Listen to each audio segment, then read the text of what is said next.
Hi, everybody. I'm excited. I mean, y'all jumped on here real fast. It went from like zero to like 15 real quick. Hi, everybody. Good evening. I'm excited to see you guys on tonight. How's everybody doing? You know how we start off. Where are you from? Let me know where you are. I thank God for our Facebook family, our Twitter family, as well as our YouTube family, because we are streaming at different places. You guys got to excuse me. I'm drinking coffee. Y'all already know what it is. Duncan need to put me on payroll. So I'm excited about seeing you guys tonight. I'm excited about what we're going to talk about tonight. Y'all know I come on ready, set, go, because last week was fire. So I'm just really excited about our part 2 tonight and when men hurt. So kind of post a comment, let me know where you're from. Gonna give you guys a couple of minutes to gather, tag, like, and share to anyone that you want to make sure is listening in on tonight. Again, you guys are awesome. I even saw comments on the replays. However, hi, Joelle. I saw comments on the replays. However, if you listened live, you knew that it was awesome. So I admonish you to tag, like, and share to get people in here on live, because as them comments start flying, you know, it's a great conversation. And you guys know I try to definitely bring you guys into the conversation, because it's not a conversation without multiple people. So again, let me know where you're from. Let me know who's on. Hi, Jay. How are you? See, this is what I'm talking about when the dudes get on before the ladies. This is what I'm talking about. Hi, Jay. How are you? I'm excited about our conversation tonight, and I'm excited that you guys are on. This is, of course, for you. You guys know that, and I'm giving the disclaimer again, this isn't necessarily about, you better come on through here. Is it Lel Matrice? I mean, you tagged like 30 people. You better come on through here. Hey, Brooklyn, you better come on through here. I mean, where you from? Is it La Matrice? I hope I'm saying it right. Sims is the last name. Where are you from? Because I mean, you really tagged like 30 people. I'm excited. The conversation, you guys, last week was so phenomenal that I had to bring him back for part 2. Hey, Tasha, how are you? I just told our guests before we started that you sent me an inbox about how great the live was for you. So I'm excited about that.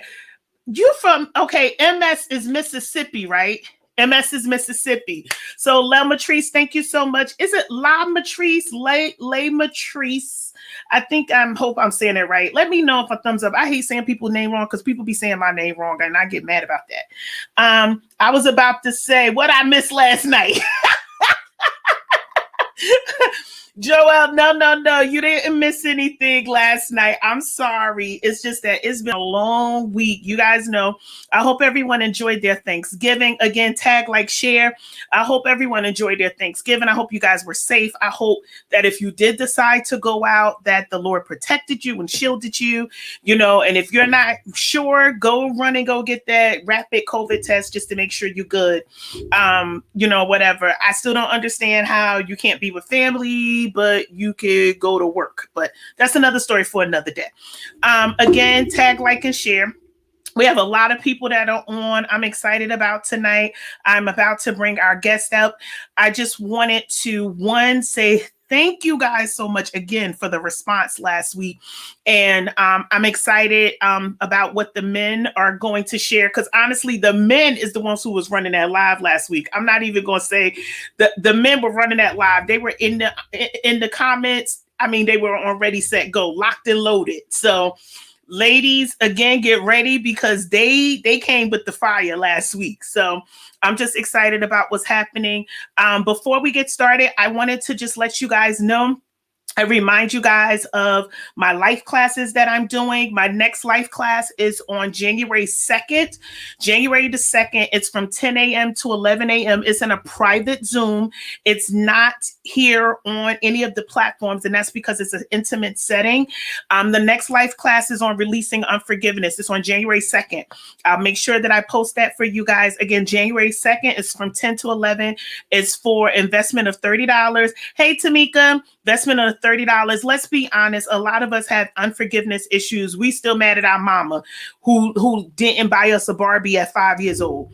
I'm being dramatic, but really, truly, that's just what it is. And so I'm excited about what we're going to share tonight. So I'm going to bring our guest up. He's going to, of course, introduce himself as he did last week.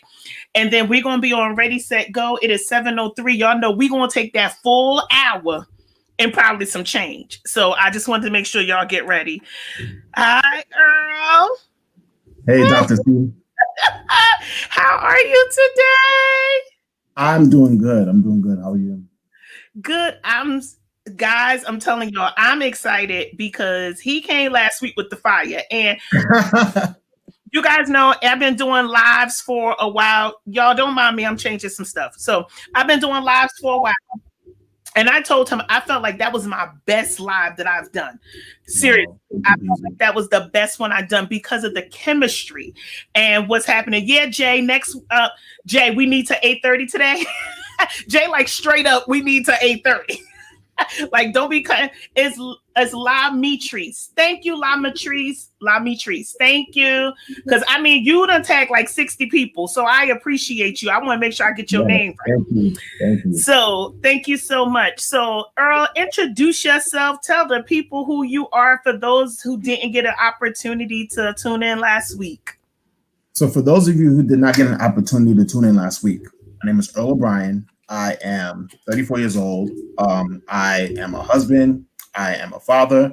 I'm a leader at Remnant Worship Center International, where my pastor is Dr. Courtney Bradley. Shout out to you, Remnant. I am in school. I go to Fordham University for my master's degree in clinical mental health counseling. And I am an up-and-coming author of a book titled Life Behind Words. Life Behind Words. You guys already asked for an audio book.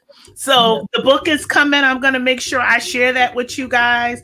It's going to be in all formats. So don't y'all worry. We're going to get it to you because after you hear him today, you're going to be like, oh my God, what? So I don't know if you guys tuned in last week, but I want to start off with this because last week he said something so profound. And he's going to do a little recap of that for those of y'all who missed it. Like I did a replay video prior to this one so you could kind of join in. But if you didn't, he's going to do this recap for us. Last week, he talked about how the hurt boy turns into the toxic man. Mm-hmm. And I want you to first explain that thing again, and then let's go deeper. Because that was good. I mean, it really, we was hashtagging it and everything. Like we was posting it, hashtagging it. I should have threw it up on Canva with your picture and gave you a little, what you call it. if you do something like that today, I might have to do that for you. So I want you to start off with that. We understand we all got kids. Yes. Just be surprised. Don't be surprised if mine come. Hey, baby. Right. So tell us, what did you mean by that the hurt boy turns into the toxic man? So the hurt boy that turns into the toxic man is really simple. A lot of boys have suffered childhood trauma, and that could just be in the areas of abuse, neglect, the inferiority complex that they've experienced from their parent, their fear of wanting to express themselves emotionally, and they feel like they may be reprimanded for it. So what happens is that they have all these suppressed emotions. They have all this anger, these things that they've kept in their spirit and their souls for so many years that a lot of people don't really find healthy ways or outlets to cope. So now they feel like that's all they know, the template. What they saw at home, what they've experienced is all they know. So they grow up and they become what they know. And that's why it's toxic, because toxicity in the male's perspective is basically you not allowing yourself to unpack those emotions and really be the man that you know you're supposed to be. Wow. So that's the simplicity of it. Wow. Look, she like, is that girl or boy? Girl, I could tell. Yeah. She like, listen, you gonna talk to me. Yeah, all the time. So I wanted to talk about that specifically because I know last week we talked about there's of course a lot women as mothers, whether you're a single mother or not, Right. and boys missing that male figure. And whether that be the father is completely absent, or the father's always at work, or he's not giving attention, or honestly, there's some fathers who are more consumed with church than they are with their own children. And so I want to kind of talk about, and you mentioned it last week, the importance of a father and what that looks like for a boy. And so I kind of want you to go in that first, because my thing is I want to kind of start bottom level with boy to man, if that make any sense. Yes. Fathers carry legacy. Fathers are the blueprint for boys. How to be a man. What a definition of a real man is. Because when it comes to boys and when it comes to fathers, there are two things boys need to see. They need to see their fathers being vulnerable, and they need to see their fathers being human and not trying to hide behind work and ministry and other talents and other responsibilities. No, we don't know any of that as a child. We know you as our father. That's what we know. We don't need to see what other people are seeing, which sometimes really is a facade, because you're using what you dig into your academics, or you may dig into your work, you may dig into your art, you may dig into your craft, but it's really a form of escape. So people really don't know who you are. So you shouldn't treat your child like a stranger or a visitor in the context of, I don't need to see what other people are seeing. I need my father. You're carrying a legacy that you're going to sooner or later impart to me. I do not need to have your legacy. And then now I'm confused because, okay, I have your legacy, but who am I supposed to model? The person that you were in front of people? Or the person at home? I'm so glad you said that or whatever. And I actually saw an article this week, actually earlier today, that talked about, and I'm shifting, men in the pandemic. And it talked about men and their relationships and how men have friendships and they bond a certain way. And usually their bonding is shoulder to shoulder, like they playing ball, they chilling, they hanging out, they standing on the corner, however you hang out with your people. And now all of a sudden with the pandemic, that's shut down. Yeah. And it forced men into conversation. Like meaningful conversation. So if you're trying to connect with your boy, you got to actually pick up the phone or text or whatever, because now that outlet you may have had, whether y'all met wherever, some dudes meet at the bar, some dudes meet at Buffalo Wild Wings to watch the game. Now they lost that. And so now there's a lot of men who are in the pandemic who are struggling because they don't have an outlet. Yep. And so how have you been able to navigate through that? Because again, there's some men who are like, my life is, I hang out with my boys at church, or we have conversation, we talk about the game, and now you guys are losing. Basically, you've lost it. It's 8-9 months in. So how have you been coping? And kind of give us insight on how men in general have been dealing with this. So for me personally, I took this time of, I'll say isolation, because that's what it basically is. So I've taken this time in isolation to learn how to have a relationship with Earl, because I'm the type of person where I focus on relationships, and anybody here knows me that's watching, they'll tell you, I'll make sure I check on people.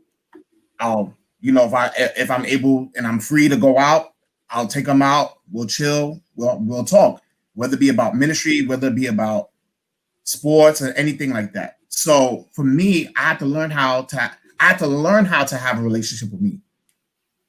So in other words, what I mean is that, what do I like? What don't I like? The things that I've experienced, the things that I've been through, things that I have not had time to process, the things that I've had time to process, kind of self-examination and assessing where I am. And now learning Earl actually showed me the relationships that some relationships I invested in was only because I was satisfying other people while abandoning myself as a result of it. Whoa!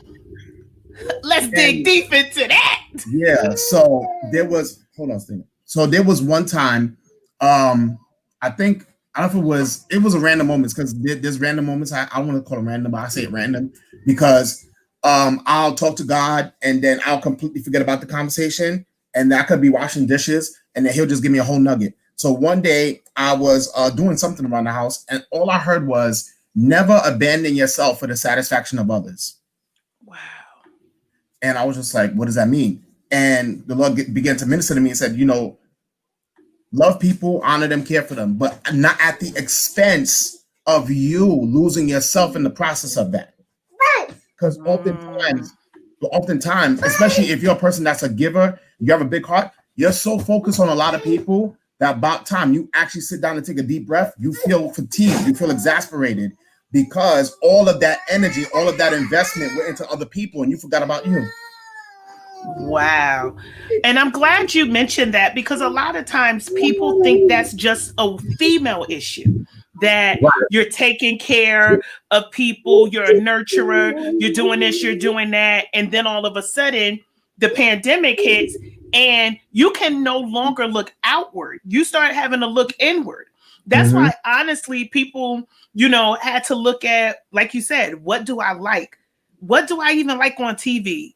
A lot of people honestly won't even spend time by themselves. Like they need a distraction. They need some type form of entertainment in order to get through the day. So people having to sit in their own stuff at this point because you're stuck in the house. Of course we have a little bit more freedom now, but give or take a few more weeks, it might be shut down. So it's like now I can't deflect what's happening out there with other people, like what's happening with me out on other people. So if I have issues with loneliness, if I have issues with abandonment, if I have issues that I never really truly dealt with, I now have to deal with them because I'm sitting in my stuff by myself. I'm sitting in it by myself. And so I'm glad you mentioned that because, again, I know as a woman, when March hit, because I've been home since March. So end of February. So when the pandemic hit, I was a student. I was a mom. My husband ended up being home with me for a while too, the kids, because of course, homeschooling and stuff. So at first it was, oh, I can't do this. Like, I don't want to sit here every day. Like, I want to get out. But then, as you stated, as I started having to sit in, I had to start looking like, well, Dad, what makes me happy? Well, what am I going to do with the rest of this? Or what am I going to do now? Or what about if this never changes? What about if I never get to see people? And so I had to start. There were some things, honestly, that I was putting energy into other people, helping them do things, helping them become better. And I was neglecting myself. So I'm glad that as a man, you talked about that, because I think a lot of times women just think that we're the only ones who neglect ourselves for the better, for the sake of, whatever, and not really taking into account that men do the same thing. Now, we didn't talk about this last week, but I want to go here, and I believe that you're at a place where you can have this conversation. If not, of course, you can tell me straight up no. And y'all, I don't plan these questions. We don't do none of that. We just flow. Right. Just so y'all know. In the middle of this, and again, I learned this, of course, through social media and through you sharing that you actually lost someone. In this, very close to you. And so I want you to kind of go into that because, of course, we know a lot of people have experienced loss in this. And I want you to talk about loss from the male perspective. Wow. This is going to be a heavy one. Okay. So in the month of September, I had just started my second year grad school. So, and, just regular conversations with my mom and, just letting her know that I recently got inducted into honors for psychology, that I'm really, really getting myself together and just getting my grades together and just really maintaining the house the best way possible. And just recently got a new car, traded one in for a truck, and picked her up. And we just had a good time just talking and things and stuff like that, because we didn't always have the best relationship. We didn't always have that. So and I was the kid that she was worried about the most, because I'm the youngest. I have 4 older brothers. I'm the youngest one. So, and I have 1 sister and I'm the youngest. So I was at that age, I was doing a lot of stuff. I dropped out of high school. I was messing with the wrong crowds, messing with the wrong people. I was trying to do the quick way of getting out of the hood, so to say, and just, I was involved in music at the time. I was a drummer at the time, so I was good at it. I was very good at it. Self-taught. No one taught me, never had one lesson. Was in a band, trying to do that. That didn't work. I just wanted to do anything other than school. No matter whatever had no involvement with school, that's what I wanted to get into at the time. And and because of that just stemming from not having the example, not knowing, not having a male figure in the home, and not having a male figure in my life at that time to tell me, Earl, sit down, you really got to get yourself together. And, that was for like a little period of time. And then my uncle came in the picture, he took me under his wing. And then that's when I started learning the principles of what a man is supposed to do and how education is important, drilled it into my head. My mother always drilled it into my head, but because no father was present, everything she said was just hitting the wall and coming right back down. It didn't matter. So to make that long story short, what happened is that I was with my mother in September, a week, so the last week of September. So going into October 1st, I had received a call from her home health aide saying that she's not picking up her phone. She's knocking on the door, she's not picking up her phone. And I'm like, to me, that's not a red flag, because, mom is from the islands, not tech savvy. She doesn't really like to keep her phone on her, stuff like that. That's issues that I've had with her, in the past. I'm like, Mom, you need your phone around you. We're trying to call you. We don't know what's going on. So she said she said to me that she heard the TV was still on and she's not inside the house. Now that raised a red flag for me, because that's not normal. That's not something she would normally do. There was times she used to do it, but that's when I was living in the house and we would go outside and come right back. So I said, okay. So once she said that to me, automatically something didn't sit right. It's automatically hit me. And I said, God, help me to accept your will. I said it out of my mouth without me even thinking about it. Got a call right 5 minutes after that and said, we found your mother dead in the apartment. Wow. So I said, okay. So she said, what do you want us to do? I said to them, make sure they do not take her. I need to get to the house. Now, me driving, never dealt with traffic like that. As soon as I get to the highway, a whole bunch of traffic off of a car accident that happened on the other side of the road, on the other side of the highway. And I'm like, you got to be kidding me. What would take me 30 minutes almost took an hour. Oh, wow. Because of that. So I'm like, wow, out of all days I really need to get to her, I'm having traffic. So I said, okay, hold on, Adriana. So what happened was we got to the apartment. Wife and the baby was in the car. So I said, I'm gonna go up there right now. She's gonna look for parking. I said, okay, cool. So I ran up. The door was open. So as soon as I opened the door, I saw Mom in the bathroom. And it's gonna get real raw, y'all. So I saw Mom in the bathroom and there was blood on the floor. And I walked in, and the first thing that came out of my mouth was, wow. And it wasn't until I touched her that I knew she'd been gone for hours. So this happened like hours ago. Because when I touched her, she was cold as ice. That thing messed my entire world up to the point where it knocked off my memory box, my memory system. There was things I normally would not forget. I started forgetting. It was to the point where I couldn't even focus in school. Mind you, I just started my second year. Couldn't even focus.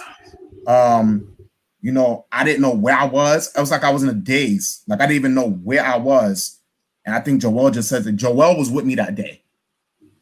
Joel was with me that day. He was one of the people. As soon as I told him, he came automatically. So I was traumatized for a week straight. Now, when it comes to that loss, and when it comes to, I'm gonna say this part, when it comes to grief, grief should never be gender biased. Exactly. It should never be gender biased. It shouldn't be, because research shows that women are more embraced when it comes to grieving, and men are more shunned when it comes to grieving. So we're not given that floor to really grieve because of the machismo or the egotistical demeanor of you have to suck it up, the things, the toxicity. I'm about to tie back in and go deeper.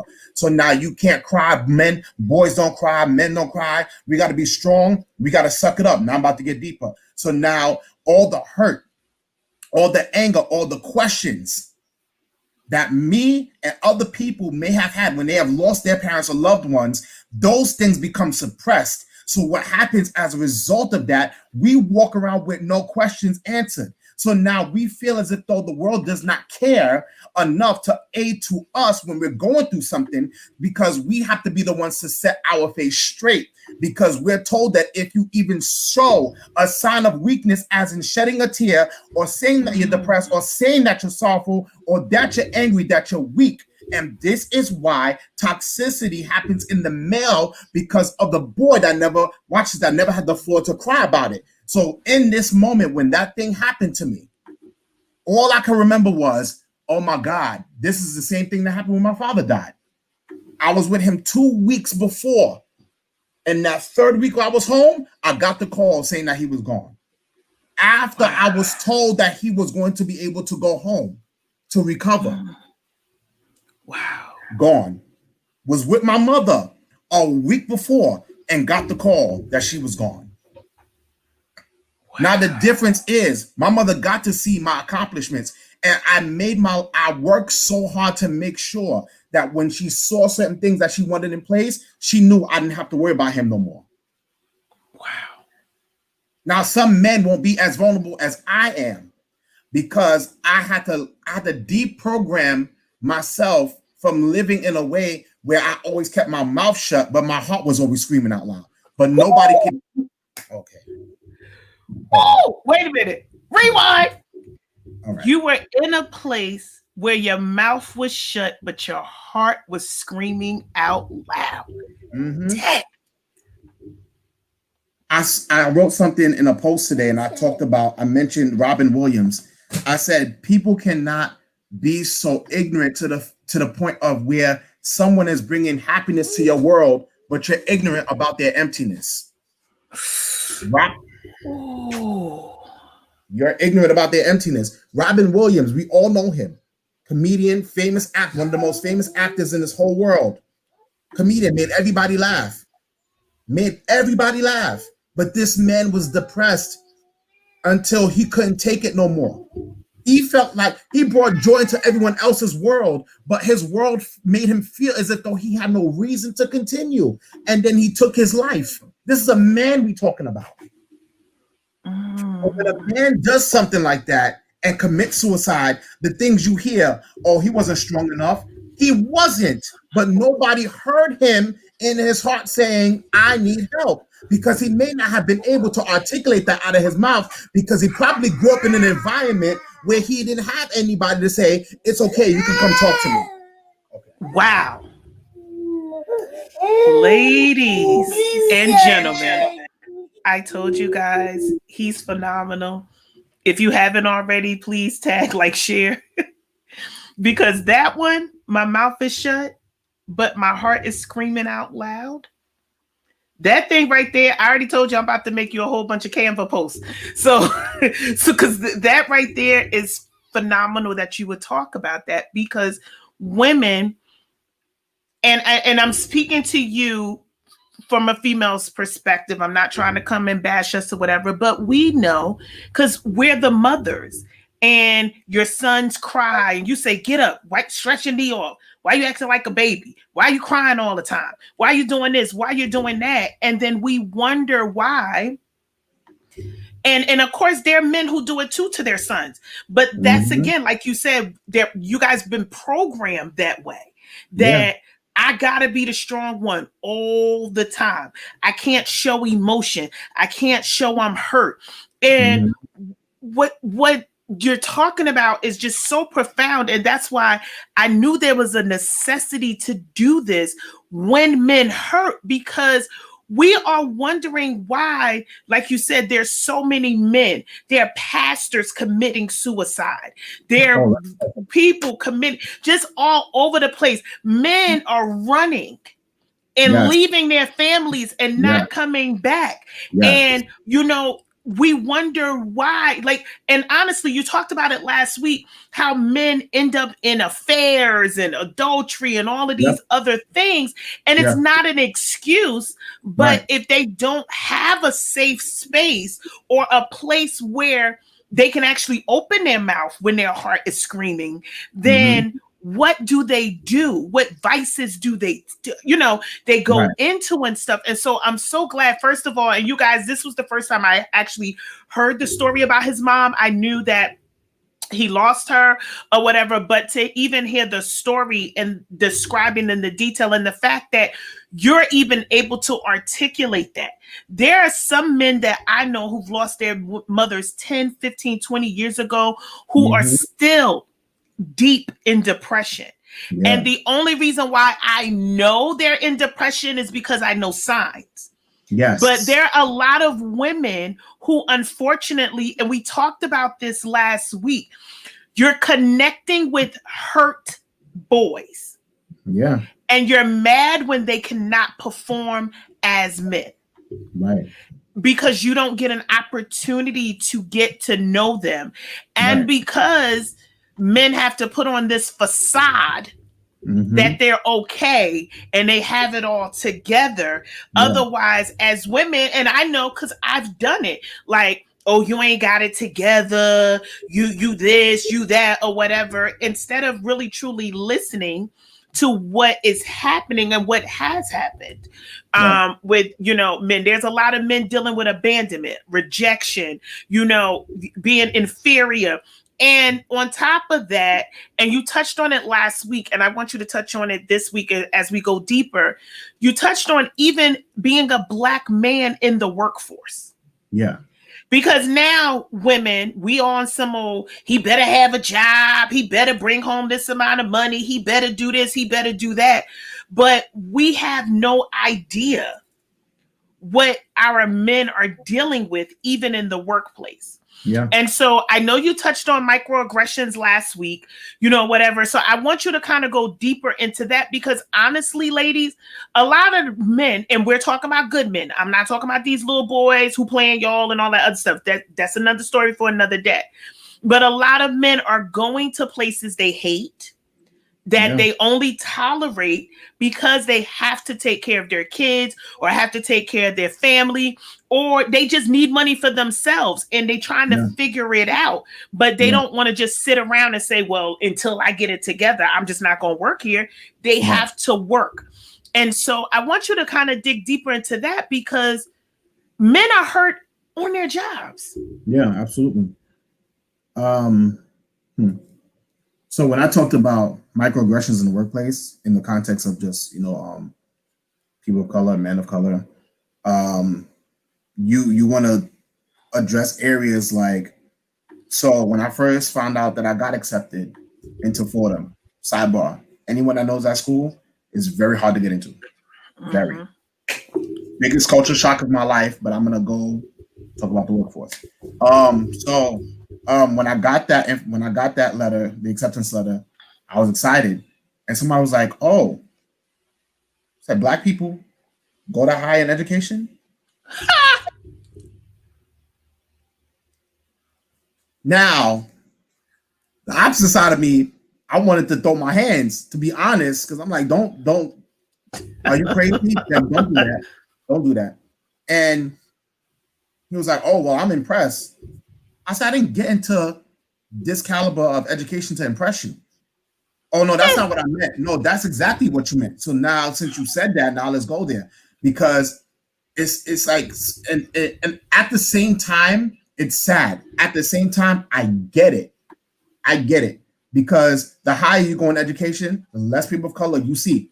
And that's just the ultimate fact. It's a fact. The higher you go, the less of you'll see. And it'll mess you up if you're not careful.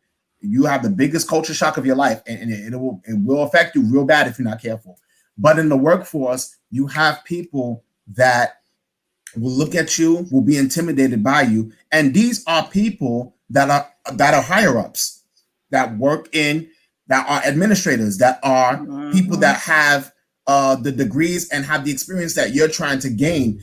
And because they see a young black man going into this place that may be well dressed, well groomed, and your work ethic is on point, you're punctual, you come to work on time, you leave when you're supposed to, you may even overexert yourself because you love what you do. But then at the flip side of that, you have people that assign you to give you responsibilities and to increase your work duties. So when they actually see that you're not a black man that's lazy, you're not a black man that takes a long lunch break and wants to leave work. You understand what I'm saying? So when you actually see a black man that's really productive, the same man that you hired, now you're intimidated. So now you throw micro insults, micro invalidations, you throw all these dynamics of the under the umbrella term of microaggressions, and you make us feel as if though nothing we do is right, even though you know for a fact that if other people in the higher chain, in the upper echelon, were to see how we work, we might just end up taking your job, and that bothers you. I'm so glad you brought that up. You guys, for those who don't know, y'all, I'm an HR director. I've been in HR over 20 years. So what he talked about is all fact. And I like how you talked about the higher up in education you go, the more you don't see people like yourself. And I remember about 2 years ago, you guys, I don't just call myself Dr. C to just be calling that. I got an earned doctorate. I know it's people running around here faking the funk. I got an earned doctorate. I got a degree on the wall. So I went to a conference about 2-3 years ago, and I was like, oh my God, not only am I like the only black person in most of these things? And I mean, this is a huge conference. It's an international conference. I went in Chicago. I'm not going to name the organization, but it's a huge organization. And I didn't really see that many people like me. I may have run into 2 people who were black women, and I ain't even going to tell you about black men, because this conference was either for doctors already or people aspiring to become doctors, whatever field you were in, whatever, these were the people that were there. And I remember I wrote something about it on Facebook, and a friend of mine, her husband, Dr. Jeffrey Robinson, he's a black man, him and Dr. Randall Pinkett, I think I said that right. That was the guy that was on The Apprentice. They wrote a book called Black Faces in White Spaces. Tamika, if you're still on here, let me know if I got that right. And they recommended that book to me because, again, these are 2 black men who authored this book, talking about what it feels like to be the only black face in a white space. Man. And the book itself was life-changing for me, because at first I was getting frustrated. Like, why am I constantly in places and I don't see people that look like me? Mm-hmm. And of course, since then it's Black Faces in White Places. Thank you, Tamika. It's a phenomenal book by 2 black men.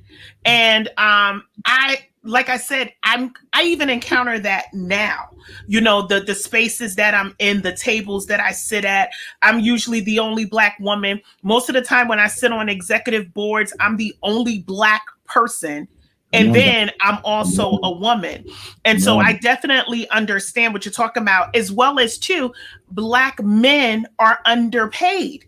Just as, women is a whole nother thing.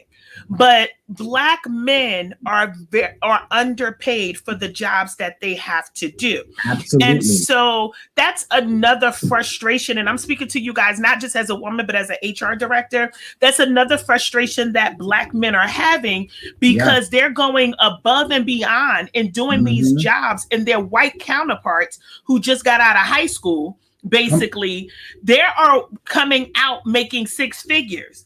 over Yes. on Wall Street. Yes. And then as a Black man, you're lucky to get $70,000 and you're lucky. And then when you ask for a raise or you say, here's my proposal, this is what I earned, then it's always an excuse or an issue. This is really truly happening in the workplace with people. And so this isn't a myth. And I'm just wondering how men are navigating through this. Because I know as a Black woman, one of the main reasons why I decided to get my doctor, well, the Lord strong armed me and threw me against the wall. That's a whole nother story for another day, because that wasn't my plan. However, as I started approaching it, I said, I'm setting myself up to not only be an expert in my field, because that's what a doctorate means. A doctorate means you're an expert in your field. Yeah. And so not only that, but now you're not going to be able to talk to me about what you giving Sue when she don't have the credentials I have. Because as I stated to you guys last week, having a master's degree now is like having a high school diploma. Everybody got one, which is great, but it's also one of those things that's, oh, well, such and such has a degree, or no, it gets better. Such and such has an MBA. You have a master's in this. Those are the things they use to downplay what our Black men and Black women to not pay you what you deserve to be paid. And I'm saying that to say, I know all of us, because all of us love helping people. That's why we're talking to you guys today, because we have a heart for people. We have a heart for, working with people, getting people to their next, all that good stuff. But I tell people all of the time when I talk to people about their children going to college and stuff like that, I say, stop with all this helping them stuff. If you ain't going to go for the gusto, meaning if you're going to be a social worker, you better go as far as you can go of being a social worker, because you're not going to make the money that half of these other people make. And so to line yourself up with that. So now you have a Black man. I mean, he working, he busting his butt basically to provide for his family. He's not getting paid what he wants to get paid, what he deserves to get paid. He's possibly in a dead end job. Because that's another thing that I've noticed as an HR professional too. It's very hard for Black men to be promoted up. You got to know somebody, or you got to kiss up, or they got to feel like you're one of them. You could play golf with them or stuff like that. If you play basketball, but they play golf, then you got to change what you do. You got to come across as like, basically, what is that movie when you're in the sunken place? You got to act like you in the sunken place. Get out. That's what you gotta act like. Oh, you gotta act like you're in the sunken place in order for you to be in the know to get the stuff thrown at you, or whatever. And our Black men are not willing to compromise. And so I'm just saying, for that alone, and of course I know your expertise in the field that you're going into is you really want to be a trauma expert. That's your niche. That's what you're, what you call it. And you guys, we're right now dealing with trauma. Yeah. And we need trauma experts. And actually, I'm going to make sure I connect you to one of my sisters. She's also a trauma expert in finances too. I'm going to make sure I connect y'all. She's on here, Dr. Nicole Simpson. Okay. I'm going to make sure I connect y'all, because she's also a trauma expert as well. I know yours is more mental health. Hers is more trauma, dealing with finances, stuff like that. She's a 911 survivor, all that stuff. So she's dealt with trauma. Okay. But it's so important that we have people like you, that we have people who are willing to go the extra mile. Like you guys, and I don't know who's just coming in. He literally dropped out of high school. And now he's at a place where he's trying to give back and help people through traumatic situations, even while going through his own trauma. Yes. And so I want to talk about, because when men hurt is really traumatic. Yeah. And I don't think people, actually mine is in sexual. This who I'll connect you with is in sexual trauma. That? Yes. Oh my God. I'm gonna make sure I will connect y'all. I'll make sure I connect yes. y'all. You I'll make got sure I along. connect y'all. Okay. Because it is so Yeah. necessary where we are. And I know people keep saying, "Oh, I can't wait to 2020 over. Oh, I can't wait to get out of this year." And I said, I don't want to be the bearer of bad news. But guys, what's going on today? It may be worse January 1st. A date is not going to change the circumstance. Oh my God. And so I say that to say a lot of people are dealing with trauma right now, and especially, of course, our men. So now we have men who've lost their jobs, who are working men, like this they thing, like they want to work. And so what do we say to those men? Because like and again, y'all know it's 7:43. I know Joel, or was it Jay, already told me I better stay on to 8:30. But I already told y'all this is not going to be the last time or whatever as well. We got some good stuff coming for y'all, because again, I am not, even though I'm a female, I truly believe that men are the foundation. Like women, black and brown women especially, we are the glue that holds everything together. But we need our men to be healthy and whole. So then we can really work together to get our communities back, to take our communities back. And that's why this is so important to me. So I want you to talk about, because there are a lot of men now that's just like, they don't have no jobs. They can't take care of their families. And you being a trauma expert, a therapist, you know, someone who really like y'all, he really knows the DSM-5. Like he not playing. Yeah, like if you don't know if y'all know anything about social work or psychology, you know what the DSM-5 is. He not playing this, acting like he a coach and he know all this stuff. No, these are things he read. He writes papers. So I want you to talk about I want you to talk about that, because now, ladies, we're in a position where men can't provide the way that they would want to. And so how do we, and I want you to talk from a man standpoint, but I want you to also give us ladies some advice on how to handle that. Because I think, like, I've gone through unemployment with my husband. He's gone through unemployment with me.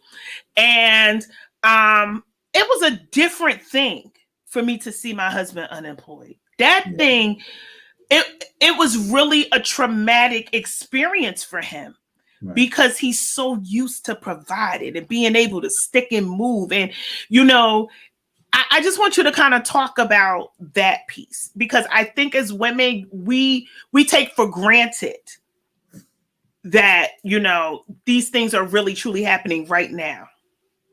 Yeah. So, and I just said it. Roger just said it. This is the words right out of my mouth. It's a different kind of trauma when a man cannot provide. God wired us to be the providers. And that does not necessarily mean that when our women cannot work. God just wired us to be the sole provider. And when you are a person that has been working for so long, that you make sure that your family is good, that you make sure everyone eats, that you make sure clothes are paid for, that you make sure food is on the table, clothes on the back, everything is working well. And then all of a sudden, all of your hard work, everything that you've sacrificed for, that you've lost sleep over, that, you know, you may have not eaten because you want to make sure your family eat. When all of that goes down the drain, a man automatically feels like he's no longer a man. Whew. He feels like the definition of who he is went down the drain the moment he was furloughed from his job. Because he is saying to himself, I'm supposed to be the breadwinner. Regardless if my wife chooses to work or not, I'm not speaking for that. I'm focusing on my responsibility as the man of the household. That if my family sees that I'm not working, mind you, I'm already a black man. I'm a man of color. It's already hard to get a job with and without an education, formal education. With and without it. And then having to deal, like I said before, the abuse in the workplace and just people having their snide comments and they're saying slick things and And because they feel like as if they're superior, they're lord over my determinants as far as my working in this place, how long it'll last me being here. And then you lose the job. And then now you lose the job, you feel like you just lost everything, even though the house is still intact, the bills are still paid. But there's that gaping hole of, what am I supposed to do now? Wow. And we're not the type of, men are not the type to just sit there and accept it in the form of taking unemployment. No, we're called to work. So when we can't do that, we feel helpless. We feel like we are no longer good to you. Oh, wow. We feel like we're no longer good to you. We feel like we just let you down. Everything we said we was going to do, that level of integrity just got shot to hell because we're no longer working. Wow. So the dynamic in that it's deeper, and I wish I had other words to really express it, because and this is where some men shut down. This is where the shutdown happens. This is where the vulnerability surfaces, although it is not articulated verbally, but the vulnerability is there. That you not working, the signs to know, oh God, this is about to get crazy. The sign to know your man is close to shutting down or has shut down is when the things that used to make him laugh no longer make him laugh. He doesn't find it funny.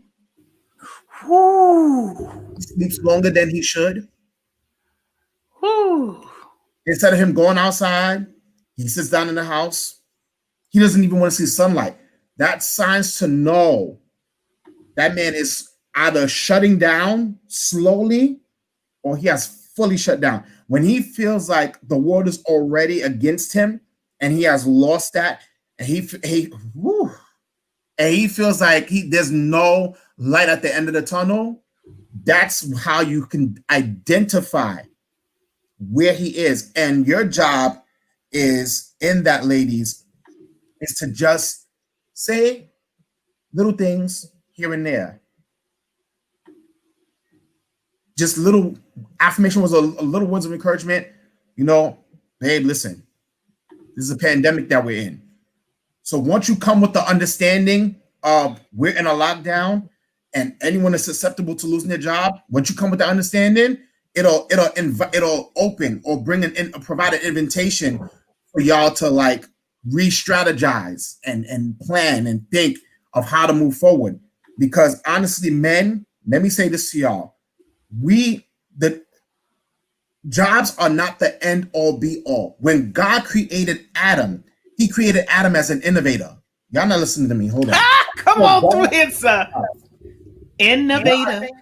God created people. He created humankind to be innovators. So watch this. The job is not so much your source. It is only a resource. And you must understand that God allowed those doors to shut for a reason. I don't know why I'm shifting here. And when those doors shut, you have to now, hear me good, when those doors begin to shut and those doors begin to lock, that's when you have to understand that when one thing locks, another thing begins to unlock your potential. I don't know who this is for. Your potential. Because it's crazy. I was working this year, laid off, mom died, but now we're expecting a second child. So now I created my business early. Even though I'm not in private practice yet, I created my business early. God gave me a whole idea for a book. He gave me a whole idea for another business. Innovation, when you can actually hear the Lord speak to you. And I know the audience, everybody may not be saved, so I'm going to talk another way. You have to understand that as a man, you're wired to provide. So initially, you already have creativity within you. So you cannot allow what shut down to make you shut down. Anything that shuts down or gets locked in means there's an unlocking in you. I'm going to say it again, because there are abilities in you that the world needs to see. Why are things happening like this during a pandemic? It is because God is trying to convey to you that that this job is not all that there is, and that you do not necessarily have to struggle. Oh my God. Hear me good? Because pain and suffering are not born synonymous. Oh, this is good. Pain and suffering are not born synonymous. Pain is inevitable. Suffering is a choice. So you may be in pain because you lost a job, but it doesn't mean you have to suffer. That is a choice to suffer. The questions you have to ask now is, not what other jobs are available. What's in me that I've been running from? Because watch this, we've been comfortable when the pandemic wasn't here. We made excuses. I don't have the time. When can I sit down and get this done? And God put the whole world on timeout. Y'all not going nowhere. Nowhere. So now, what is in you that you really need to give birth to? Because a lot of men, you think you're frustrated, but it's not called frustration, baby. It's called contractions. You got to push out. Oh, God, now I feel it. You got to push what you've been trying to avoid for so many years because of fear, because of the imposter syndrome. Let me help you. The imposter syndrome, you think that someone's going to call you a fraud, or you can't really enjoy your achievements because you don't feel worthy of it. Imposter syndrome. You think someone's going to call you out, or this is not your work. Trust me, I went through the imposter syndrome when I was halfway done with my book. Trust me, I know what I'm talking about. God put the whole world on timeout because now every prophetic word you may have heard, every idea that may have crossed your mind, because the Bible says the sun rains on the just as well as the unjust. That means God is no respecter of person. He can talk to you whether you know him or not. If an idea pops into your mind that you know initially was something you would never thought about, it's called revelation, and it's called write it down, be quiet about it, strategize, plan, execute, and give birth. Because if a shutdown like this is happening, what is God trying to give birth through you that the world can feel restoration again? Oh my God. In the midst of things that have shut down. Confirmation I preach this on Sunday. See, I didn't even know that Holy Ghost, because I was regular talking, I just felt the shift. Yeah, I felt it too. I felt it too. Oh my God. I felt it too. Just because they had the authority to hire you, right? And the authority to let you go does not mean you give them the authority to determine how you're going to feel and how you're going to navigate moving forward. Oh my God. It is your responsibility to get back up when the trauma clears, when the pain is subsiding. Like the Ark of Noah, when the waters began to subside. And some people may think, oh my God, because even in the body, when oh my God, PTSD, and I just read about it, when PTSD is sustained for a certain amount of time, it can cause a person to live in fight, flight, or freeze. And here it is.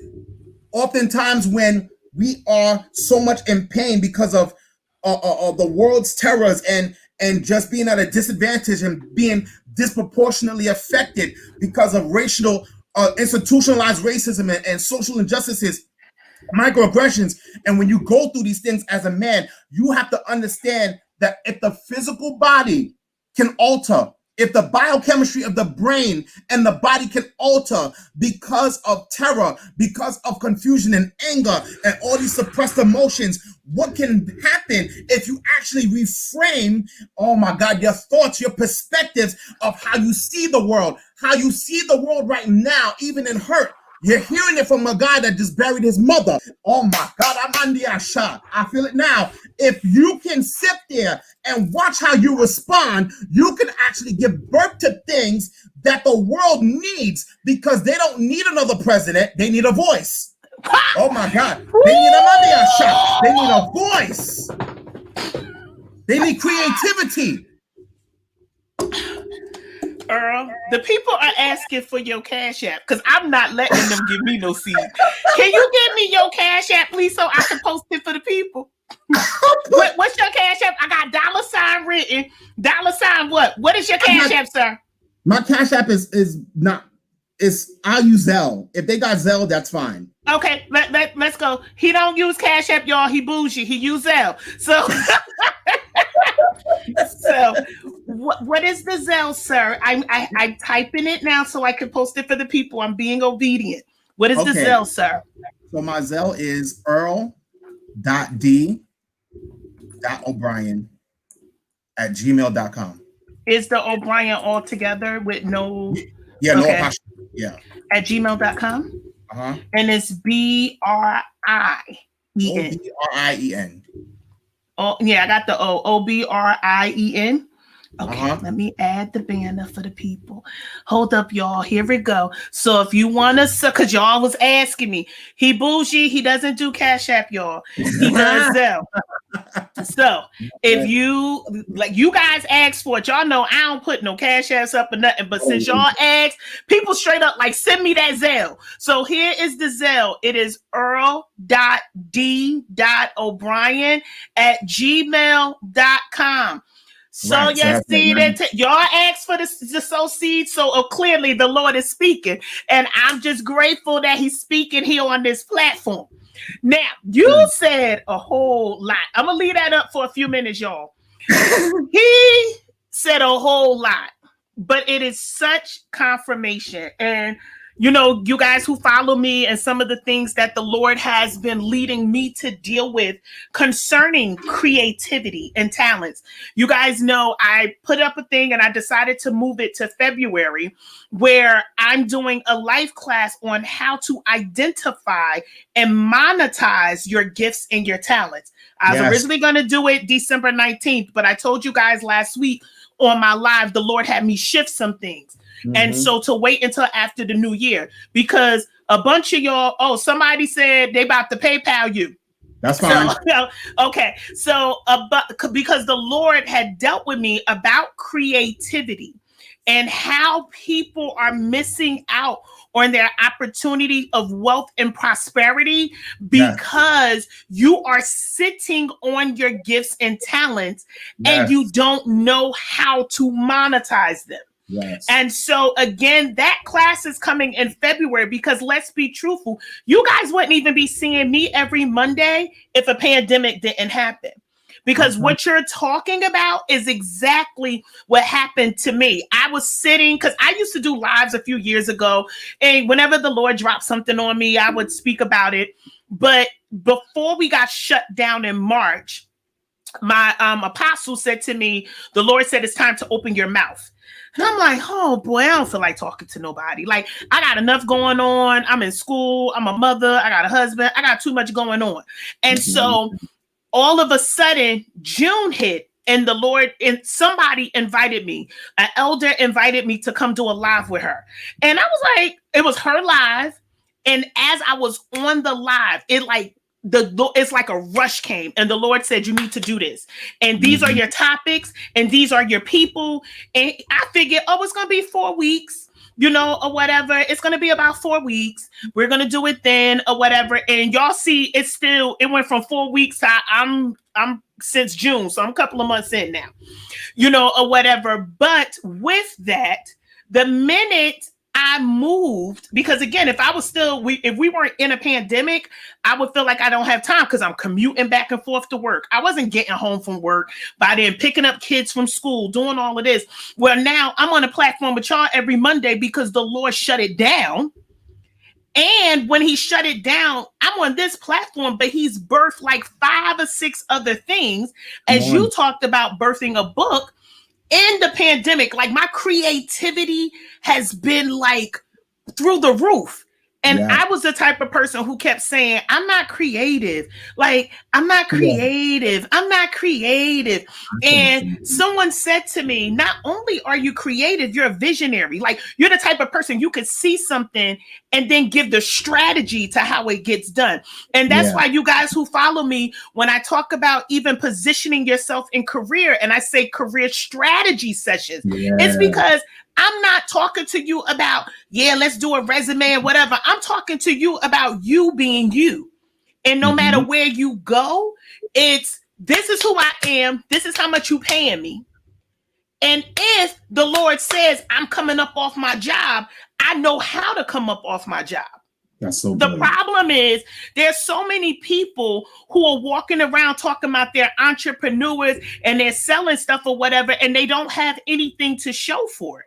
What I mean by that, you don't have policies in place. You don't have a life insurance policy. You don't have a plan in place. You selling bundles, but you ain't got no money, or you don't know how to reinvest those things. And that's why I'm in agreement with you that I'm not saying that everybody's an entrepreneur and come off their job, because again, let me kill this myth.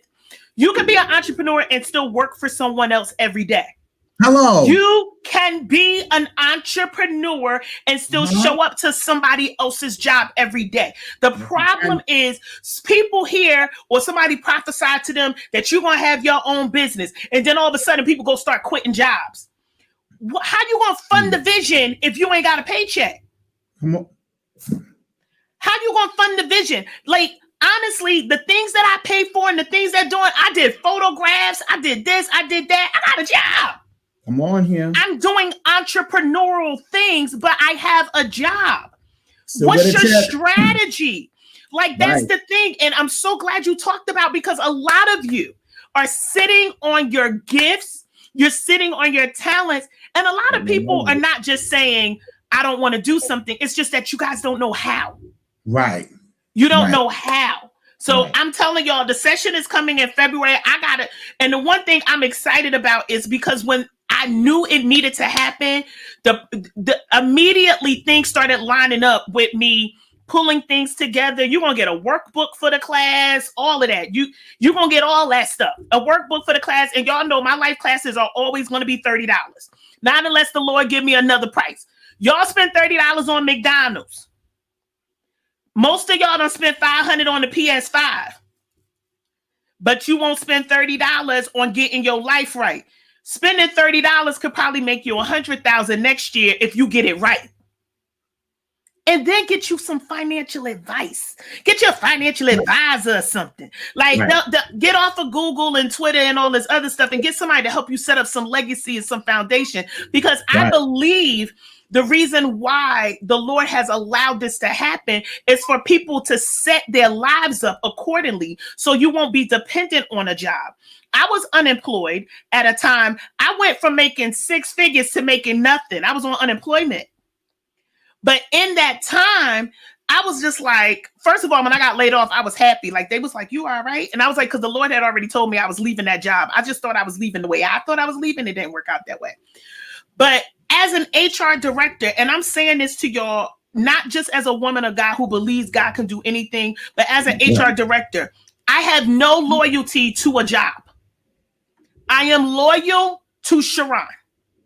Right. The minute I feel like you're not treating me right, the minute I feel like you're not paying me what you're supposed to pay me, the minute I feel like that I'm doing too much and it's aggravating me, the minute I feel like I don't want to go to work, I start looking.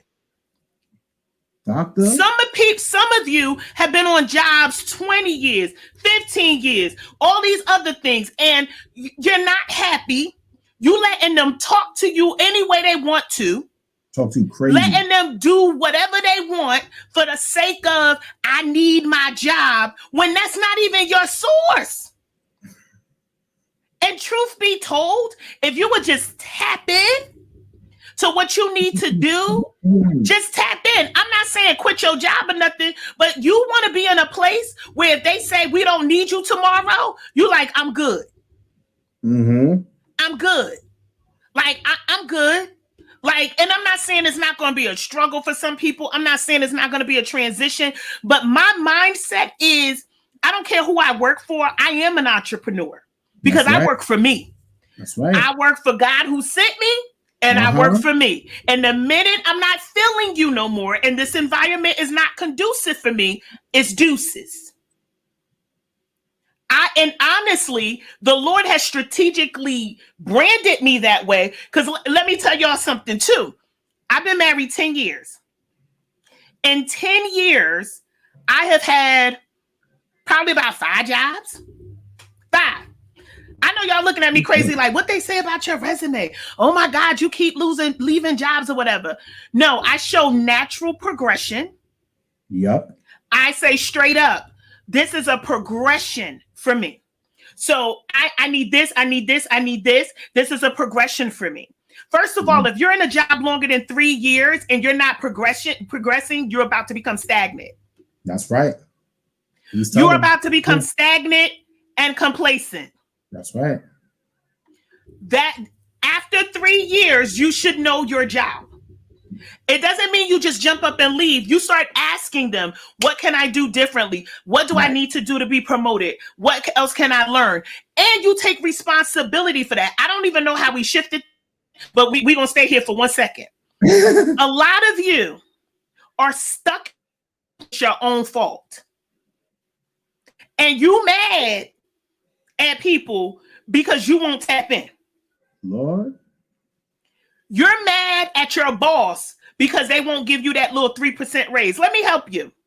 The reason why I keep shifting and moving like I do is because in a 10-year period, I have been able to increase my salary over 6 figures. Increase. Well over 6 figures. Increase. Come on. If I would have stayed at one job for 10 years getting 3% a year, I would not have been able to do that. I'm telling you. I would not have been able to do that. Some of us have this slave mentality that we got to show loyalty to people who are not loyal to us. You are loyal to employers and I know because I've done massive layoffs, I have fired people. I've done what I needed to do because that's my job. That will come in tomorrow and say your position is eliminated and you done gave them half your life. Half your life. And you won't have anything to show for it.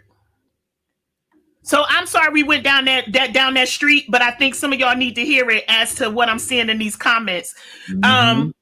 You are stagnating yourself. Yeah. Men and women alike. Yep. For the sake of saying you got a job. When truth be told, if you just, as the man of God said, tap into your creativity, tap into what you know you do well. What is your niche? And I'm not coming for people who sell Mary Kay, paparazzi, or nothing. I ain't coming for y'all because at least y'all trying to do something to generate some additional income. However, there has to be a point where you look, and I'm not talking about them, I'm shifting, where you look at yourself and say, where I want to be. What is the ultimate job for me? Yeah. And I don't mean job just going like, what's my passion? What's my purpose? Like what makes me feel good? What makes me feel alive? Because as he stated, when men are doing what they love to do, they can thrive. Yeah. They can thrive. And women, it's our responsibility. And I'm gonna put this nugget in because I know I had a lot of singles on last week too. These women talking about I'm a good woman, I'm ready for a man, and I need a man, and he not ready for me, and all this other stuff. Let me tell you, especially if you're going to be younger and get married. Now, if you end up getting married in your 50s and your 40s, the two of you may already be established. But there's a possibility if you get married in your 20s or even early 30s that you marry a man who hasn't unlocked his potential yet, that doesn't know his gifts and talents, doesn't see those things. That's why you as his mirror, because a wife and husband are a mirror of each other. That's why you as his mirror is supposed to be able to say, you know what, baby, you're really good at that. Why don't you try that? Every time you do that, you light up. I had to do that for my husband. My husband, when we got married, his job, he hated it. And what made it even worse is because I'm the type of person, if I hate a job, I ain't staying. Like, I'm not just going to quit either because, I have a strategy. But I plan that thing out to a T all the way down to where I don't miss a paycheck. I plan the days that I'm going to resign, how many paychecks I got left, how many vacation days. I mean, I be planning it all out. Right. But he hated his job every day when he came home. So imagine I'm a newlywed and my husband hate his job. And every day he come home, he talking about this job he hate. And so I said to him one day, what do you want to do? You're really good at computers. You seem to like it. You love electronics. Like you light up when you fix things. Won't you look at that? And then I said as his wife, go back to school. And I don't care if you have a job or not. I just want you to be happy. And I let him go to school full time. And I took care of everything. And then when he finished and got his degree in IT, because he already had a bachelor's degree. That's another thing too. He already had a bachelor's degree. And I married him he was 35. And then I said, you're not happy. I'd rather for you to be happy. So him in school for that year or so, not working, I didn't care because he was happy. He was happy. And now he's working in IT. And yeah, the people get on his nerves and stuff like that, but he's happy. He's happy. He's happy. And I'm saying that to say, ladies, that now that we are in this position, whether you're married, you're not, you with somebody, if you're with somebody, and I already know that's pretty much what you're probably working towards, and he's unemployed right now, talk to him. Tell him what you know about him. You know what, babe? You're really good at that. Have you thought about that? And then guess what, ladies? You might have to actually push him. And he may not move the first time you try to push him. Say that again. Say that again. He may not move the first time you try to push him. You cannot give up. But you can't give up because, again, he's in a place, like he said earlier, where he's probably already done. The world is against him. He's not a provider. He feels helpless. He's, all of these things. Because I'm going to be honest, women, sometimes we get frustrated. What's funny is, and I'm going to say this from a wife perspective, and then I'm going to talk about the girlfriend. As a girlfriend, I dealt with more nonsense and drama that I can count. But then women, when we become wives, we sick and tired early. Some of us have let a man cheat on us 3,500 times. He done had 12 babies on us. He done did all this stuff to us. But we keep encouraging him and pushing him because he going to be a good man. I see it. And then when you marry somebody, you don't want to give him that same tenacity and push. That's not everybody, though. That's some, though. That's some. But you do a bid with a boyfriend. Like he'll be in jail 20 years. You'll do a bid. That's not everybody because I can't jail. I knew that already. That's why I had to leave drug dealers alone because I can't jail. I don't have no loyalty like that. You can take good care of me, but the minute you get locked up, the relationship is over. I've done that to people. The Lord has delivered me, but I've done that. I can't jail. But I'm just saying, first of all, y'all know I love y'all. CJ, Joel, or whatever, you got your wish because it's been 8:16. We got like 14 minutes. So you got your wish. I just want to talk about too, because I want to make sure we touch on this piece or whatever. Like, I want to talk about So there's a definition in the title, wife to be discussed. Oh, Jesus. We're going to have to get to that another day, Joel. Yeah, he's another one. Yeah, we're going to have to get to that another day.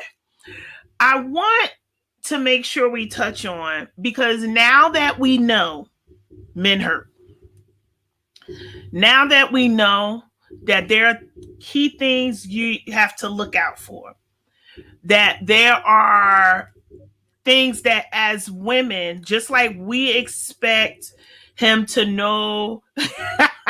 Look, Jay. You saw that? Yes. Oh my God. So there are all of these things. Like, so what do we do now? And what I mean by that is, of course, now we've elected a new president. It's a lot of things that are going to happen in 2021. I hate to tell y'all that. I don't like being the bearer of bad news, but there's a lot more coming. This isn't the end. This is just the end of 2020. There's a lot more coming. And so preparation is definitely good. But now when we look at our men, and of course, there's men and women on here, so you can speak from whatever perspective.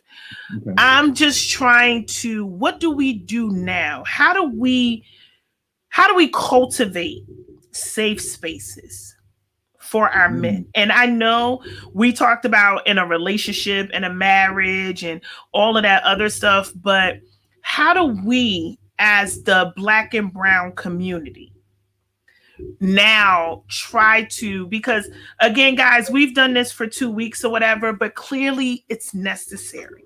Yeah. And clearly there's a hole and a void that needs to be filled. And how do we as a community, like, what is your thought process is, how do we as a community work together to fill this void? Because as I said to you earlier, it seems that, and hey, Twitter say men must create those spaces for other men. Yeah. Or whatever. So I want you to kind of go into that. Okay. So in order for us to create those safe spaces, we have to take off the superhero cap or cape. Sorry. We have to take off the Avengers outfit. You have to just take off, and it sounds funny, but we gotta kind of just take that hat off and just be vulnerable enough and sit there and say what your stressors are and say what still hurts you and mention how you're still triggered. And we have to rethink masculinity, because it's been toxic for years. Toxic masculinity, that's a 5-part, maybe 6-part series, because there's some stuff even in that to address, because you got toxic boys that become toxic men that raise up other toxic boys. If we're going to create safe spaces, we have to reevaluate our masculinity. We have to reevaluate our role as men. We cannot sit here and assume a responsibility without first understanding that we're human. Being a man does not mean you're not human, or that you shouldn't express yourself, or that you should not have emotions. We have to kind of sit down and not be afraid to speak. The number one thing is the atmosphere or the environment has to be free of judgment, free of criticism, free of harassment. It has to be free of certain things in order for us to really get to the bottom of things and not look at each other crazy. You still dealing with that? It's been 20 years. You still there mentally? They may be. You cannot micromanage someone's time limit or time frame as to when they should get over certain things, especially when they were going through that before they met you. If you don't have the words to really foster that rapport or that therapeutic relationship or just that brotherhood, because it's one thing to be a bunch of men in a room, but it's another thing to be a bunch of brothers in a room. Two different things. And some of y'all may not like me when I say that. There's a lot of men in the room. We can all sit in the room together. But when our brothers actually sit in the room together, wow, to care enough to hear what somebody else is going through and to be able to have empathy. Empathy doesn't mean you weep. Sympathize, be in that other person's shoes. How would you feel? What would your world look like if you actually lived in their space? Wow. And then what can you actually say? Oh, sometimes words may not do anything, but your presence, your support can say a lot more than words of comfort. Your words may not even hit at that moment because they've always heard people. This is crazy. This is wow. Okay, this is really crazy. Because of disappointment, some men have shut down from words. So it has to be the next thing to come up. Presence. Wow. shut down because mentally or emotionally have shut down. So they're present. Wow, this is crazy. They're present in spaces, but they're really absent because they cannot connect. That bridge has been burnt. So now bridges have to be repaired. It's deep because there's a lot of deep things that we as men don't talk about, and we get called prideful when we don't talk about it, or we get called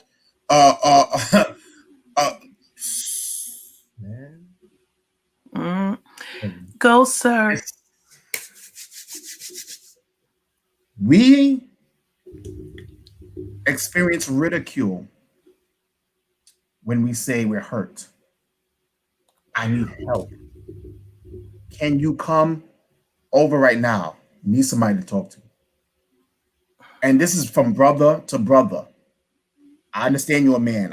We already identified that gender role and identity. Wonderful. I need a brother. Can you come over? We got to talk. And sometimes are there brothers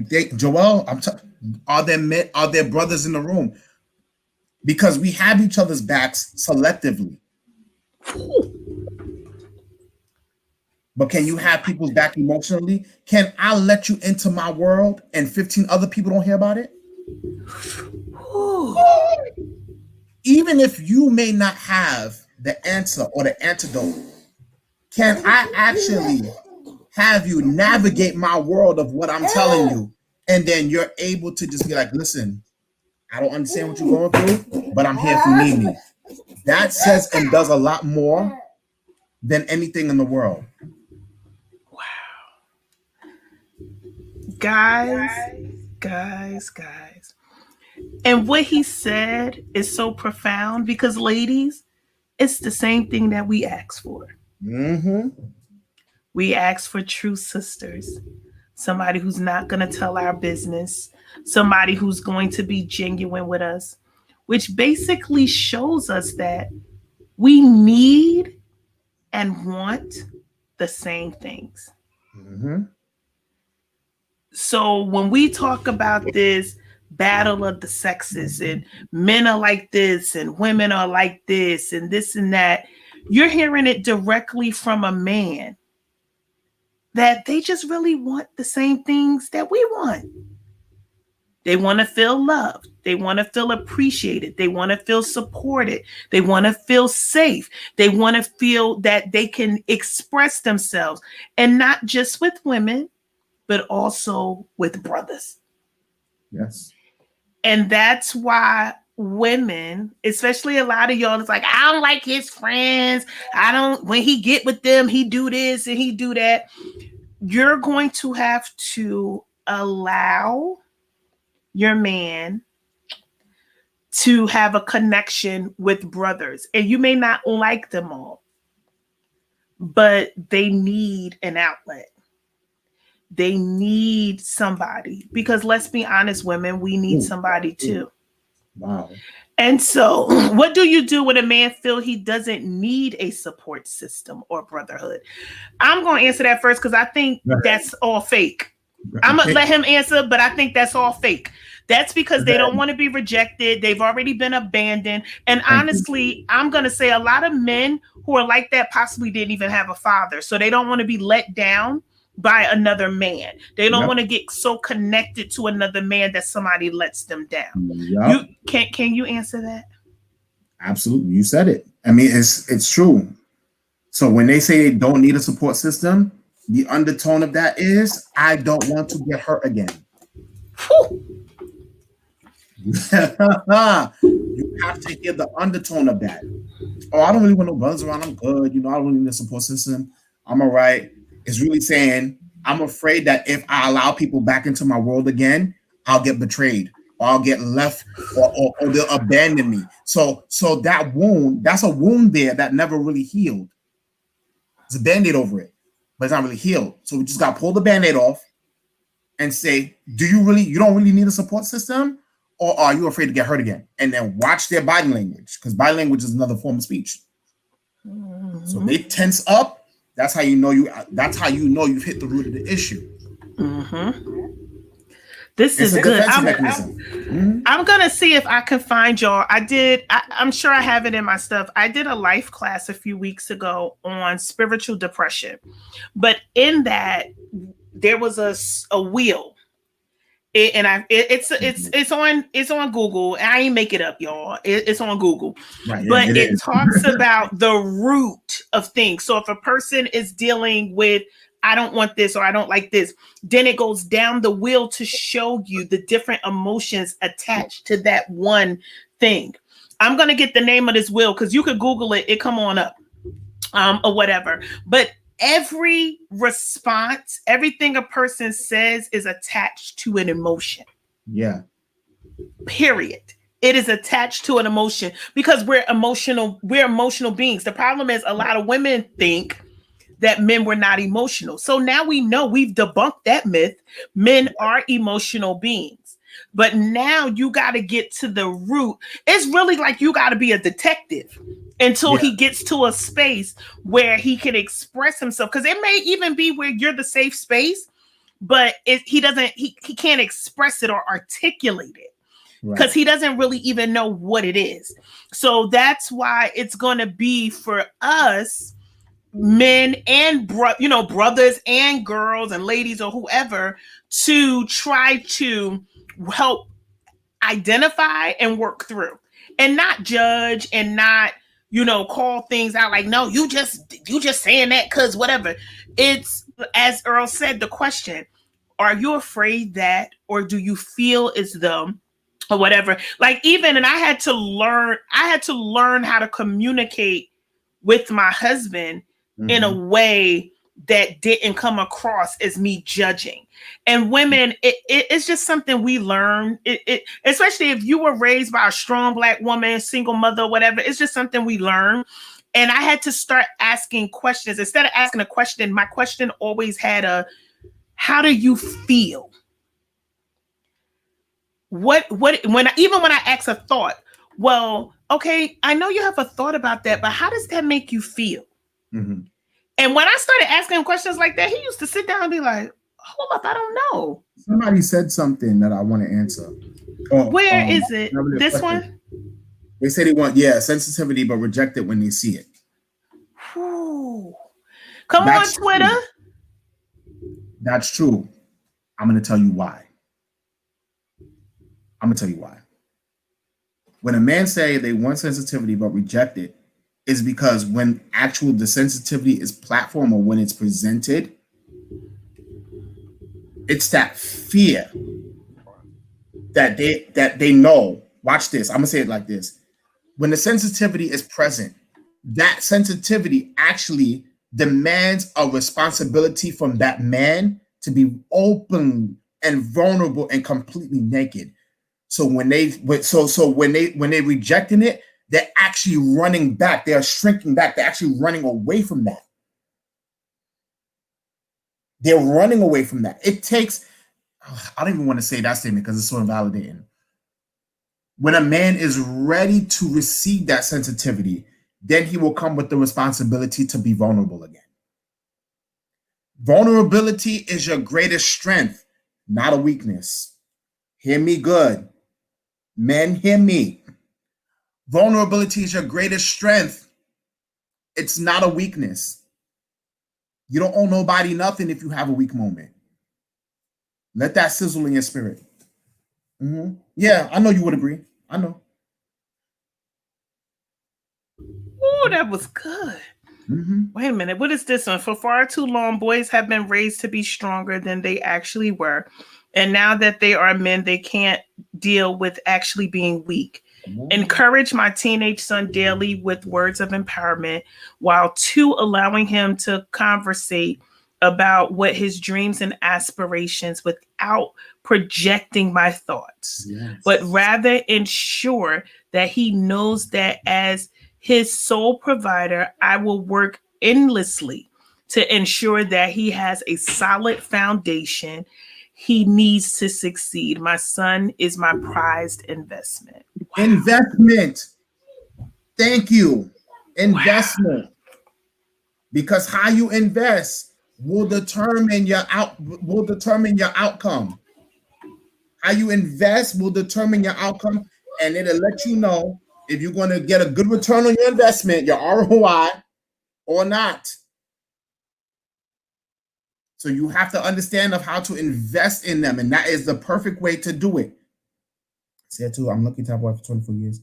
She wants me to be open and vulnerable. Yes, because a woman is going to whether and man, when a man is vulnerable for the women, take off the girlfriend and wife hat because they want the friend to listen. Oh God. Because that's who they were attracted to in the first place, the friend. We've allowed the title to supersede the responsibility of the friend. So the title of the wife. So now you put the friendship responsibility to the back burner because you can't allow the two to be married in that context. So when they want to talk, yeah. When they want to talk, this is gonna be my next book. When we want to talk, you have to put the friendship hat on. And the friendship hat back on is, yeah, hear what we say, tell the truth, tell it what it is. Because when you tell the truth, it's not coming from a belittling context or perspective.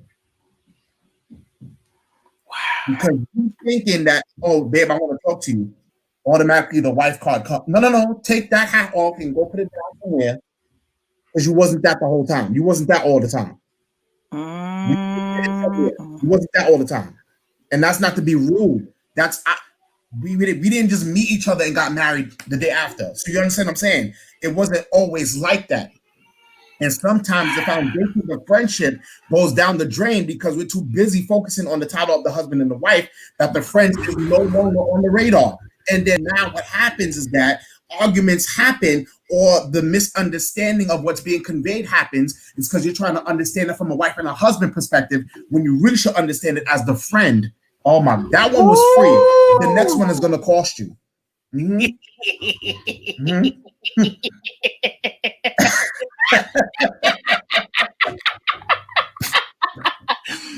Joel, I'm telling you, y'all. Whew, I know I'm gonna say this, and y'all already, because was it Jay or Joel talking about, are we getting a part 3? Listen, I'm sure it's gonna come. I am a grad program for clinical mental health counseling. I'm making my purpose. You know what? This is Twitter. Hey y'all, y'all have so much in common. Yeah, so much in common, guys. I'm just gonna tell y'all, I am speechless. I've been on here with y'all for 1 hour and 35 minutes. My kids was like, wait a minute, are you okay? Because they know their bedtime is at 8:30, and I usually make it that, what you call it, so they turning up. I just want to tell y'all, I'm here for the men. I'm here for the ladies too. That this is my assignment. So I take it very seriously. So this will not be the last time that you see Earl. That's right. And I am working on some things. And so I am excited. Please don't wait too long to continue this platform. This needs to be a week-long online training session. You know what? We may actually, and I haven't spoken to him, but I have been thinking about this, rolling this into like a life class, because the life classes are more intimate and it really gives you that one-on-one conversation piece. I haven't spoken to him about that, but I think he knows by now I'm going to keep him busy. I'm going to keep him working. And so I definitely believe that this is necessary, and that this coming Monday, though, because I think it was Jay who said part 3. This coming Monday, though, I am not going to be live on December 7th. I'm not going to be live. I'm going to take that day to rest. I have some stuff to do this weekend that is going to cause me to be busy all weekend. Mm-hmm. And so I'm going to take Monday to rest and honestly spend time with my husband. I mean, I'm grateful that he allows me to do all this. Yes, I said allow to do all of this or whatever, because this is our time during this time. So I'm going to take Monday the 7th off, but I have an awesome announcement that's coming up for the guys and the girls. But like I said, she said, yes, life class. I'm available to actively participate. So definitely something is coming. I just want to say, first of all, thank you all so much for tuning in. I try not to wear y'all out, but I mean, nobody has not gone anywhere. Twitter, YouTube, all of y'all been hanging in there. And so I appreciate it. So I have to say thank you so much to Earl for these nuggets. I thank God for my male commentators in the comments, because I mean, y'all came again this week. Y'all came. These male commentators, y'all are good. I mean, they're good. And so, again, this will not be the last time, but I am taking off December 7th. Wait, we say, go answer the door, FedEx at the door, Earl, with my socks.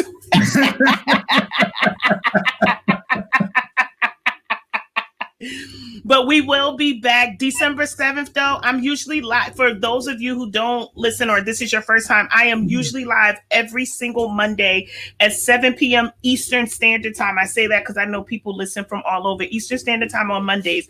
However, on December 7th, I will not be live on December 7th. I'm going to take a day of rest. However, I will be back on the 14th with whatever the Lord tells me to talk about on that day. So I want to thank you all for hanging out with us for a whole hour and 38 minutes, because I mean, y'all been hanging tough. Don't forget, if you're interested in the life class, Releasing Unforgiveness, you can inbox me. No matter where you're listening to me, DM me, inbox me. I'll get you the information. The class is just $30. What we talked about earlier, you can't unlock your gifts and talents if you're still living in unforgiveness, because you're not going to be able to connect to the right people and the right relationships. Right. That's going to catapult you to where you need to go. That's another story for another day. Like I said, that's a life class. But also, too, the life class about unlocking your gifts and talents to monetize them will be in February. So again, thank you guys so much for tuning in. If you have any questions, any responses, tag, like, and share. I'm going to do a replay. Thank you again, Earl, so much for being with us on today. And I mean, dropping those nuggets. dropping them. Now y'all see why I was like, let me get him before somebody else try to snatch him up. Because I already knew. Now all of a sudden people going to start calling you. I just want y'all to know he was here first. So Right. I was here first. Right. He was here first. Like I discovered him. Look, like no, did he be stealing people money? He's Dr. Phil and I'm the Oprah. So like how Oprah went and found Dr. Phil and Ayala, I don't went and found him. So don't be surprised if y'all see him doing his own stuff, or whatever. But like I said, I went and found him. Like Oprah be going out and finding people. That's my assignment. Right. So again, I'm going to be looking at y'all stuff too. Cause again, I don't know everything. Y'all know I just bring people to this platform who can be an awesome help to all of us. And so I've learned a lot listening. And I'm excited about what is going to happen with his book. Again, I'm going to make sure I post that and get that to you guys, because I'm sure it's going to be a page turner. So thank you guys again. Thank you so much. And I look forward to seeing y'all in 2 weeks. 2 weeks. Yes, take care. Everybody said awesome job. Jay, I got your approval. I can be off for 2 weeks. Thank you so much. So you guys take care and have an awesome night and be safe and have an awesome week. Take care. Bye.